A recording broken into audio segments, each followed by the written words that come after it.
vous salue ce soir ou ce matin dans le nom merveilleux de Jésus-Christ. C'est assez pénible et difficile de prendre la parole dans de pareilles circonstances. Mais je suis aussi quand même assez gêné de voir que je prends la parole après mon mentor. Vous savez, aucun disciple n'est si à l'aise quand il prend la parole derrière son mentor. Parce que mon mentor, c'est William Abraham. Et je ne sais pas si je saurais marcher dans ses pas à lui. Mais néanmoins, ce que je peux dire déjà dans le langage des hommes, parce que tout ce qui avait été dit cette nuit a suffisamment montré qu'il y a des hommes sur la terre qui vivent dans des dimensions. Et il y a aussi certaines personnes qui vivent dans une seule dimension.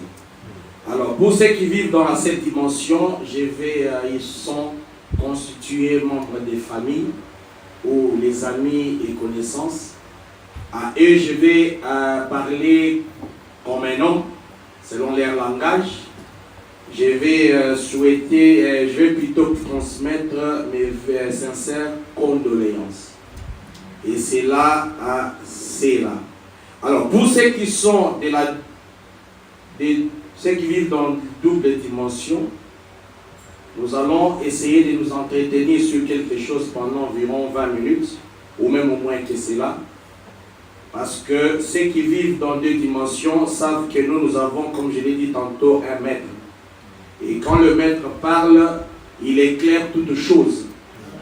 Alors, nous allons essayer de voir quelques lumières que le maître a dû poser sur l'événement qui nous arrive. Ce n'est pas la première fois qu'un événement pareil arrive. On a appris ici qu'au Jourdain, il y a eu aussi un événement qui s'était produit. Mais nous allons aussi placer un mot. Alors, je remercie le maître de scène, cérémonie, le pasteur Kinkela. Je remercie le pasteur Peniel qui avait bien voulu aussi que je prenne parole. Alors pour ne pas traîner, nous allons nous lever et lire la parole de Dieu. Je suis dans Marc chapitre 5e, les versets 38 à 42. Ils arrivèrent à la maison du chef de la... Ces gens plairaient. Et Jésus appelle les plaies les bruits.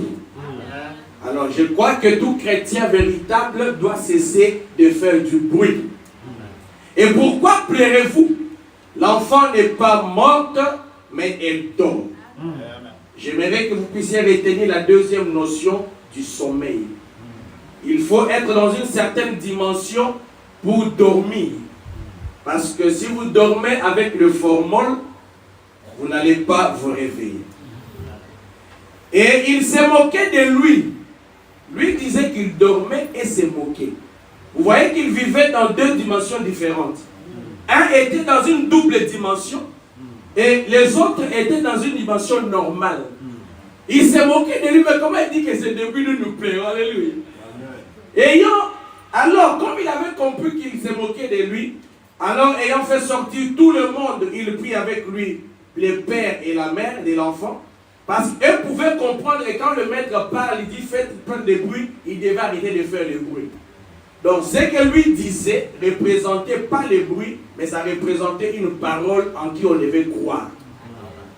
C'est ce qu'il avait accompagné, il entra où il était l'enfant, il l'a saisi par la main et lui dit Talita Kumi, ce qui signifie jeune fille, lève-toi, je te l'ai dit. Amen. Aussitôt la jeune fille s'éleva et s'est mise à marcher car il avait 12 ans. Et ils firent dans un grand étonnement. Jean 11, 11. Après ces paroles, il leur dit Lazare, notre ami, dort, mais je vais le réveiller. Alléluia. Lazare dormait, mais il y avait quelqu'un qui pouvait le réveiller pendant que d'autres faisaient du bruit. Les disciples lui disent Seigneur, s'il dort, il sera guéri. Jésus avait parlé de sa mort, mais ils crurent qu'il parlait de l'assouplissement du sommeil. Alors Jésus leur dit ouvertement, Lazare est mort. Et à cause de vous, afin que vous croyiez, je me réjouis. J'aimerais que quelqu'un entre dans la dimension de Jésus pour aussi se réjouir parce que Isaac Ibanda dort. Allons aussi afin de mourir avec lui. Amen. Père Céleste, nous avons lu comme tout homme sait lire. La pensée véritable ne vient que de toi. Donne-nous ce que tu veux que nous puissions savoir. Au nom de Jésus-Christ. Amen. Amen. Mettez-vous. Ce matin, je vais prendre un petit sujet intitulé « Un caillou blanc ».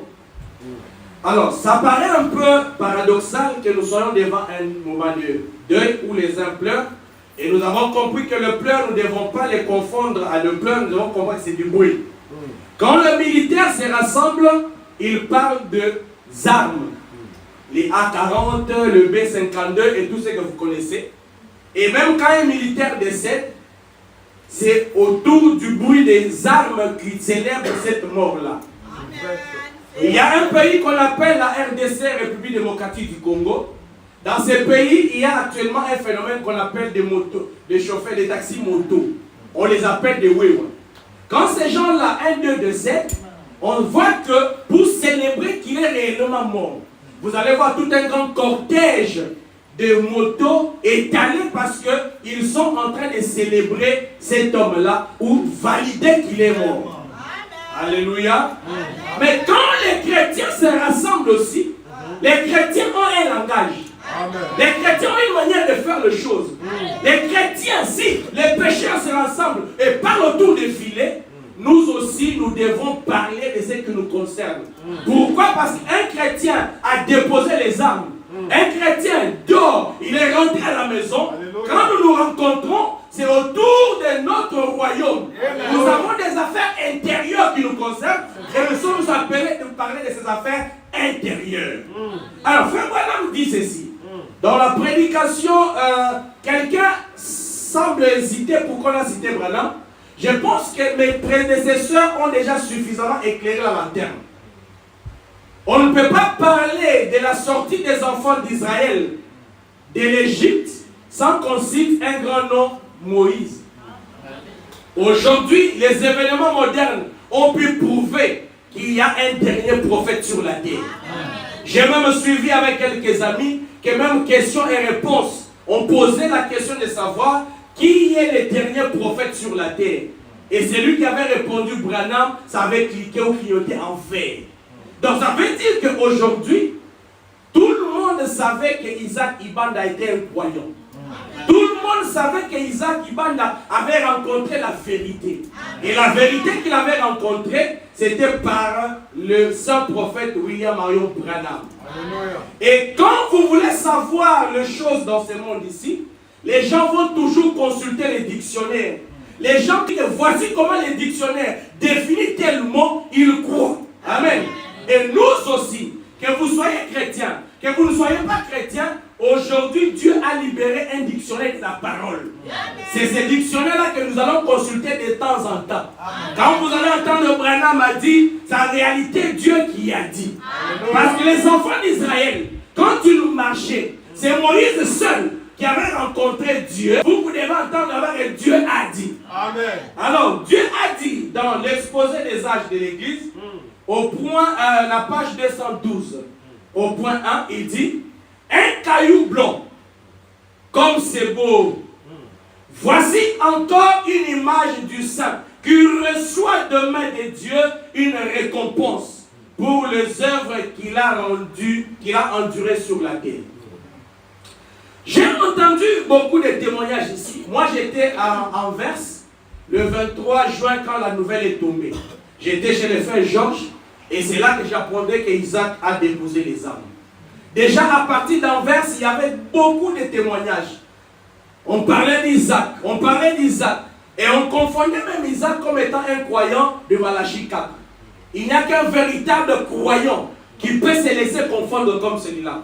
Parce qu'aujourd'hui, nous avons des gens qui sont tellement appartenant à des églises.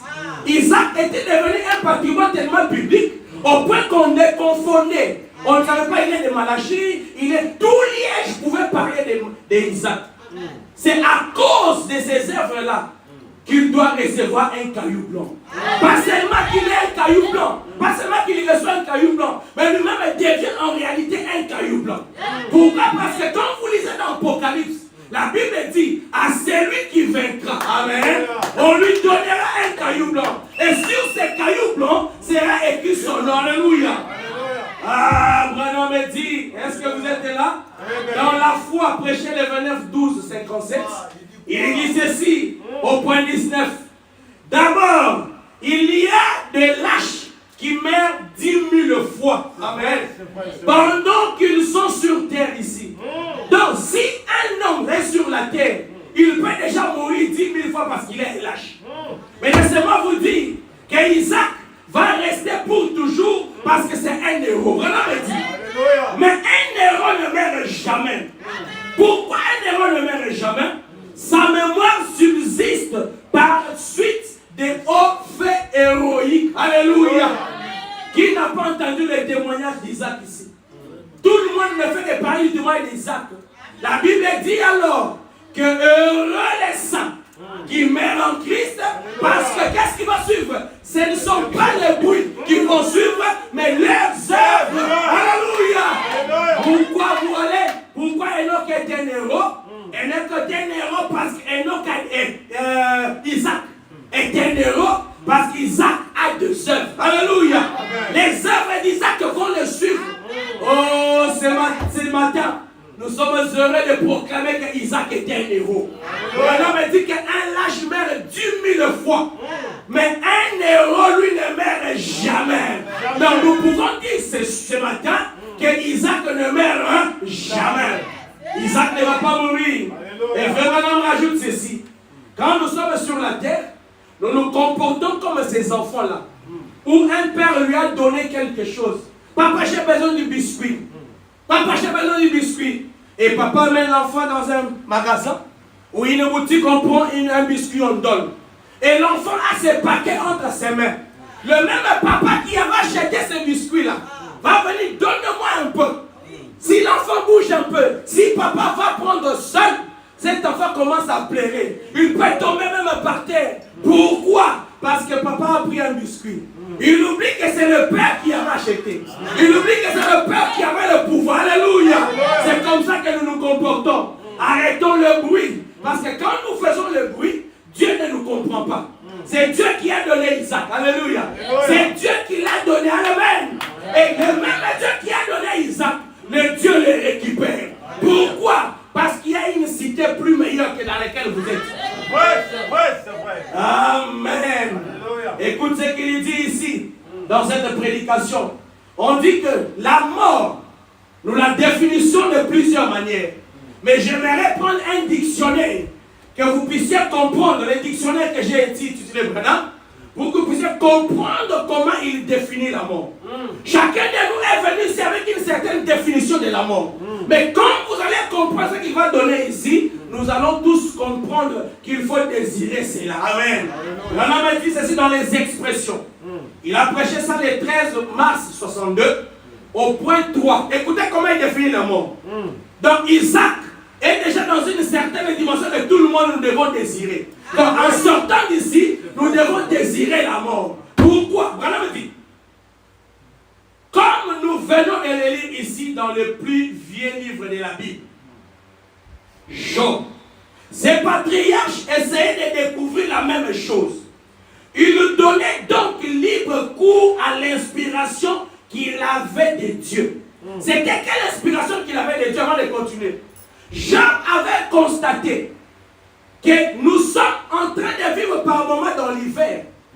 C'est que nous sommes en train de vivre ici. La mort, c'est l'hiver. La mort, c'est la perte de vie. Mais il y a le printemps qui joue à l'hiver. Parce que le printemps qui arrive, c'est même ça la résurrection. Amen. Donc, si tout le monde sait voir qu'il y a l'hiver, est-ce que quand nous vivons l'hiver sur la nature ici, la terre ici, est-ce que nous perdons espoir? Non. Nous sommes dans l'espoir que le printemps va arriver. Et c'est comme ça que nous devons nous comporter. Isaac est parti. Isaac a fini sa course. Isaac est allé dans un plus beau pays. Et nous sur la terre, nous devons regarder que Isaac est déjà dans l'espoir de voir le printemps arriver. Alléluia. Voilà, dit. Parfois, parfois, quand nous sommes en face d'une chose comme celle-ci, la mort, nous pensons que tout est fini. C'est ce que les parents pouvaient se donner à l'image. C'est ce que les amis pouvaient se donner à l'image. C'est ce que tout le monde peut se représenter. Ils pensent que tout est fini. Mais qu'est-ce que les dictionnaires, la Cour suprême dit? Écoutez ce que la Cour suprême dit. La Cour suprême dit, mais ce n'est pas les changements. La mort, c'est une étape plus élevée. Amen. C'est le passage d'une vie à une autre. Amen. Donc, maintenant, nous pouvons comprendre qu'après cette étape visible, après ce que je vois, nous avons une autre dimension. C'est que la mort n'est pas en réalité la séparation comme vous la pensez. En cet instant précis, Isaac a changé des dimensions. Alléluia. Et il y a Sarah Kinkela qui vient d'expérimenter ce changement de dimension. Et nous a montré comment est là où Isaac est allé. Donc nous maintenant là, il nous suffit seulement d'un seul clic. Vous pouvez quitter cette dimension. Même pendant que je parle, vous pouvez traverser dans l'autre côté. Pourquoi? Parce que la mort, c'est en réalité une étape élevée. Tout le monde pense que la mort, quand on t'enterre, c'est fini. Non. En réalité, c'est l'accomplissement des Écritures. La Bible dit descendre, c'est quoi? C'est monter. Or, Isaac, nous allons le faire descendre, n'est-ce pas? En réalité, quand nous faisons descendre Isaac, qu'est-ce qui s'est fait? Lui atteint une dimension élevée. C'est ça que le Preneur me dit ici. Il dit que la mort, c'est une étape plus élevée. C'est le passage d'une vie à une autre. Amen. Alléluia. Quand nous continuons de plus près à regarder la chose, pour terminer, nous qui sommes restés vivants, c'est nous que la chose doit beaucoup plus interpeller. C'est nous que la chose doit beaucoup plus être considérante. Pourquoi? Parce que quand nous naissons sur la terre, la Cour suprême, William Marion Branham dit que nous avons 4 rayons. Je vais vous lire pour terminer cela. Il dit que nous avons 4 rayons de vie sur la terre. Et à chaque moment que nous avançons, quelques rayons tombent. Écoutez ce qu'il dit. Parce que j'aimerais que tu fasses un examen. Tu es dans quelle tranche des rayons cette nuit ou ce matin? Écoute ce qu'il dit. Il est dit dans cette prédication, les sons confus. J'aimerais savoir que vous dites ce matin que beaucoup de gens face à la mort, à moins que ceux qui ont compris que c'est le changement d'une vie, sont devant un carrefour d'un son confus. Et devant un carrefour d'un son confus, il y a la parole de Dieu qui vient t'éclairer. Quand vous prenez le point 37, il dit, or, quand nous avons été créés, il place une virgule, il laisse la pensée, il prend une pensée actualisée pour vous faire comprendre ça. La virgule, il dit, récemment, ils ont découvert que votre corps est plein de lumière. Amen. Tel que vous êtes assis là, vous êtes plein de lumière. Tel que vous êtes là, vous avez plein de lumière. Mais ces lumières-là, comment elles sont réparties dans votre vie? C'est un vrai nombre de cas. Il dit, c'est votre lumière qu'elle utilise. À votre naissance, vous avez 4 rayons lumineux. Amen.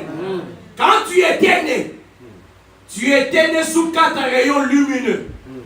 Le problème d'Isaac est déjà clos. Parce que nous sommes convaincus qu'Isaac a changé de dimension. Amen. Mais toi qui es resté sur la terre, toi que je vois, toi qui m'écoutes, tu avais 4 rayons lumineux.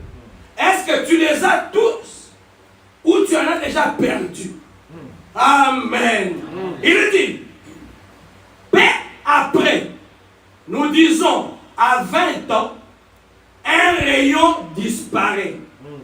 Tu en avais combien? 4, n'est-ce pas? Et à 20 ans, un disparaît. Tu en avais combien? 3. Tu as quel âge maintenant là? Tu as quel âge?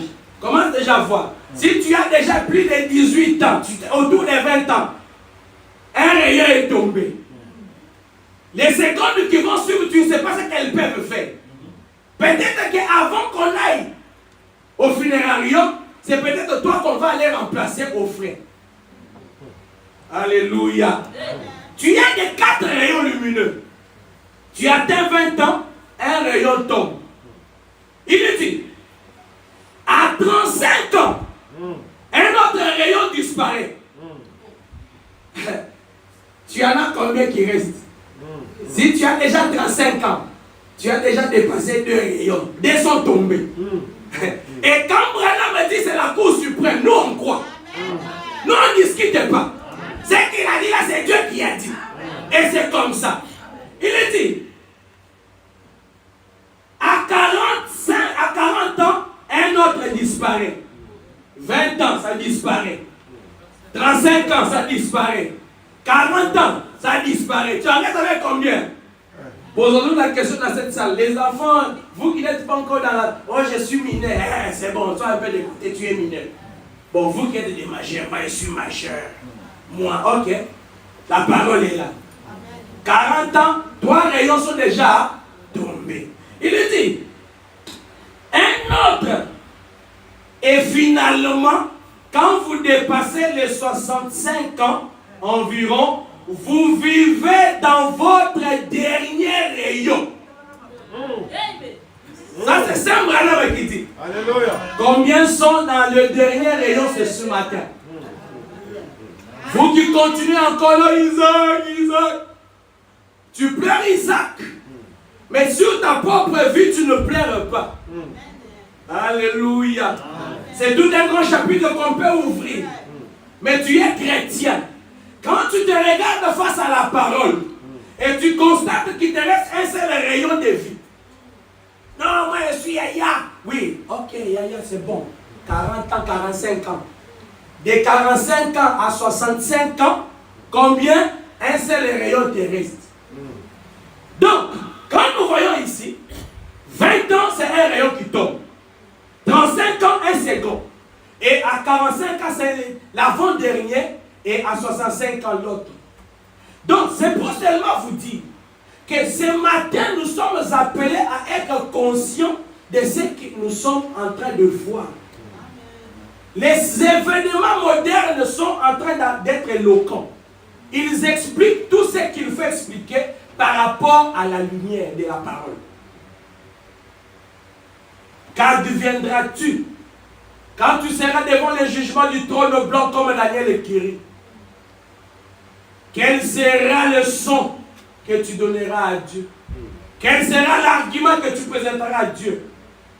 Parce qu'il faut savoir que fin de compte, il faut qu'on se retrouve dans les sangs d'Abraham. Mais Abraham est passé, nous avons quelqu'un aujourd'hui, n'est-ce pas? Nous avons le messager du temps du soir. C'est par lui, comme le pasteur Alain nous a lu, c'est lui le chef. On dit que c'est d'abord lui. Est-ce que vous serez derrière lui ou vous serez à côté de lui? C'est la question que vous devez vous poser ce matin. Posez-vous cette question-là. Parce que ceux qui sont en train de vivre dans les 4 rayons de vie, 20 ans ça tombe, 35 ans ça tombe, 40 ans ça tombe, et la plupart ici, nous sommes restés avec un seul dernier rayon. C'est là que Psaume dit, oh Seigneur, apprends-moi à compter mes jours. Est-ce que vous connaissez comment il faut compter les jours? La lumière du soir est venue. Imbibez-vous de la parole et le comptage sera facile parce qu'il y a eu un compte à rebours qui a été prêché en ce temps du soir. Il faut compter à rebours. Vous comptez, vous regardez. Non, moi j'ai 35 ans, j'aurai 36 ans, j'ai maintenant 37 ans. Non, vous comptez mal. C'est vrai, c'est vrai, c'est vrai. Vous comptez mal. On a prêché le compte à rebours. Chaque fois que tu as 38 ans, dis qu'il y a une année de moins qui s'est retirée dans mes jours. C'est vrai, c'est vrai. Alléluia. Mais bien aimés frères, j'aimerais que cette parole de consolation vous touche. Parce que pour terminer, le prophète Branham dit, dans les expressions, les points 14, il dit la plus grande de toutes les expressions, c'était Jésus-Christ. La plus grande de toutes les expressions. Quand Isaac est parti, quand Isaac s'est endormi, les téléphones ont sonné. Mes condoléances. Ah, le plus attristé. Courage, soyez forts. Ça, c'est le chemin de tout le monde. Ce sont des expressions. Mais la plus grande des expressions qui va au-delà des condoléances, la plus grande des expressions qui va au-delà de « Oh, nous sommes avec vous, nous allons vous accompagner », cette expression-là s'appelle Jésus-Christ, qui a frayé une voie pour nous. Il a accompli et confirmé toutes les expressions auxquelles ces fleurs et la botanique et tout, et les soleils et les systèmes solaires ont rendu témoignage avant sa venue. Que les justes venaient et qu'ils convainquaient de cela. Car de même qu'une fleur ressuscite, de même que les arbres ressuscitent, que le soleil ressuscite, les chrétiens ressuscitera aussi. Amen. J'aimerais qu'on remplace chrétien par Isaac. Lui, on a son témoignage. Parce que la Bible dit, mieux vaut la fin d'une chose que son commencement. Nous avons vu la fin d'Isaac. Personne ne peut aujourd'hui témoigner. Quand il est en train d'écrire l'histoire d'Isaac, qu'il y avait. On a entendu que c'est un jeune homme, Isaac, 34 ans à peine. Aujourd'hui, c'est un caillou blanc. Isaac, un homme souriant. Isaac, très respectueux. Isaac, toujours obéissant. Isaac, toujours disponible. Isaac, toujours serviable. Pas de propos haineux dans la bouche d'Isaac. Voici tous les talents qui seront inscrits sur le caillou blanc qu'Isaac, en tant que vainqueur, va avoir dans ses mains. Alléluia. Sur ton caillou, seras-tu le blanc ou seras-tu le noir? Ton caillou à toi. Parce que ce ne sont que les vainqueurs qui reçoivent un caillou. Pas